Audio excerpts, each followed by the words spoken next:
അസ്സലാമു അലൈക്കും വറഹ്മത്തുള്ളാഹി വബറകാതുഹു. അറിവിനുറവയുടെ പുതിയ എപ്പിസോഡിലേക്ക് എല്ലാവർക്കും സ്വാഗതം. റമദാൻ ടോക്ക് 10.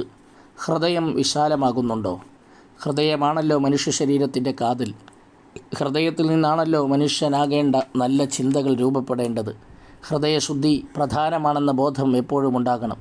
തഖ്വയുടെ ഉറവിടം ഹൃദയമാണെന്ന് ഹൃദയത്തിൽ കൈവച്ച് ലോകത്തോട് പറഞ്ഞത് ആറ്റൽ നബിയാണ്. ഹൃദയത്തിന് വികസിക്കാൻ കഴിയുമ്പോഴാണ് നിങ്ങളിൽ തഖ്വയുടെ തോത് വർദ്ധിക്കുന്നത്. ഹൃദയം വികാസം പ്രാപിക്കുമ്പോഴാണ് സ്വന്തം ന്യൂനതയിലേക്ക് നോക്കി മറ്റുള്ളവരുടെ ന്യൂനത കാണാതിരിക്കാൻ ആഗ്രഹിക്കുന്നത്. സ്വന്തം കുറ്റങ്ങൾ ഓർമ്മിക്കാതെ മറ്റുള്ളവൻ്റെ വീഴ്ചകളിൽ രോഷപ്രകടനം നടത്തുന്ന ശീലമുള്ളവരാണെങ്കിൽ ഉറപ്പിക്കാം, ഹൃദയം കറുത്തുകൊണ്ടിരിക്കുന്നു.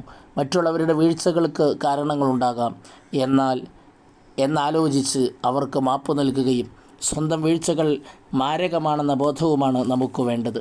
ഉറപ്പായും സ്വർഗത്തിലാണെന്ന് പ്രഖ്യാപിക്കപ്പെട്ട ഒരു സ്വഹാബിയെക്കുറിച്ച് കൂട്ടുകാർ പഠിച്ചു നോക്കി.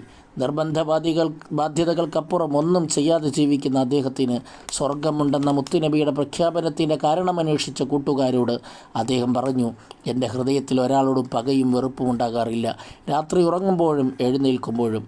വിശുദ്ധ ഖുർആൻ അധ്യായം 26, 88, 89 വചനത്തിൽ പരലോകത്ത് ഉപകാരപ്പെടുന്നതിൻ്റെ മാനദണ്ഡം പരിശുദ്ധമായ ഹൃദയം മാത്രമാണെന്ന് സാക്ഷ്യപ്പെടുത്തുന്നു.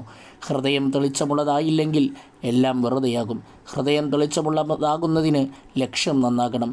മാർഗം മാത്രം നന്നായാൽ പോരാ, അഥവാ ലക്ഷ്യം രൂപപ്പെടുത്തുന്നതിൽ നല്ല ജാഗ്രത വേണം. ഇതിനാണ് ഇഖ്ലാസ് എന്ന് പറയുക.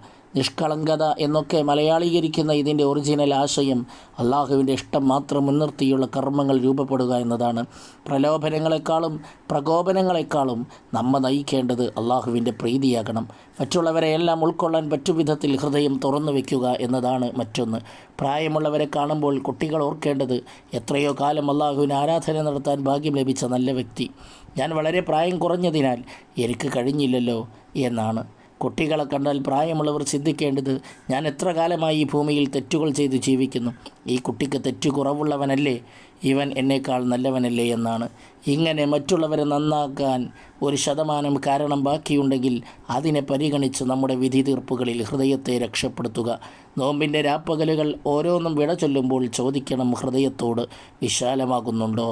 മാപ്പ് നൽകാൻ കഴിയുന്നുണ്ടോ? സ്വന്തം വീഴ്ചകളിലേക്ക് കണ്ണു തുറക്കുന്നുണ്ടോ? അതേ എന്നാണെങ്കിൽ മാറ്റങ്ങളുണ്ട്, മാറട്ടെ. റമദാൻ മാറ്റങ്ങളുടെ കാലം കൂടിയാകട്ടെ. അസ്സലാമു അലൈക്കും വറഹ്മത്തുള്ളാഹി വബറകാതുഹു.